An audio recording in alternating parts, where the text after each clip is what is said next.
ব্যক্তি স্বার্থে Chittagong chamber of কমার্সকে ব্যবহার করছে একটি গোষ্ঠী, এমন অভিযোগ তুলে সংগঠনটি সংস্কারের দাবিতে এই বিক্ষোভ ব্যবসায়ীদের। রোববার চেম্বারের কার্যালয় ওয়ার্ল্ড ট্রেড সেন্টারের সামনে জড়ো হন ব্যবসায়ীরা। অভিযোগ করেন, আওয়ামী লীগ সরকারের পুরো শাসনামলে একটি গোষ্ঠীর হাতে কুক্ষিগত হয়ে পড়ে চেম্বারের সব কার্যক্রম।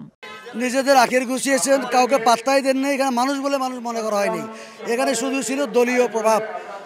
একজনের পরিবারের 7 জন, একজনের পরিবার 2 জন, একজনের পরিবার 3 জন ধরে পারিবারিকরণ করা হয়েছে।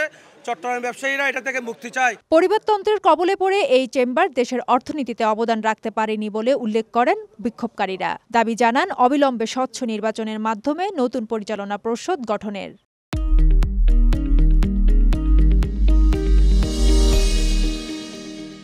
16 বছর যাবৎ যে কুক্ষিগত করে রাখছে, পরিবারতন্ত্র করে রাখছে চিটং চেম্বারকে, আমাদের কাজের কাজ কিছুই করে নাই তারা। স্বচ্ছ পরিচালনা বোর্ড গঠন করার জন্য বর্তমানে যে সরকার পরিচালিত হচ্ছে সেই সরকারের দৃষ্টি আকর্ষণ করছি।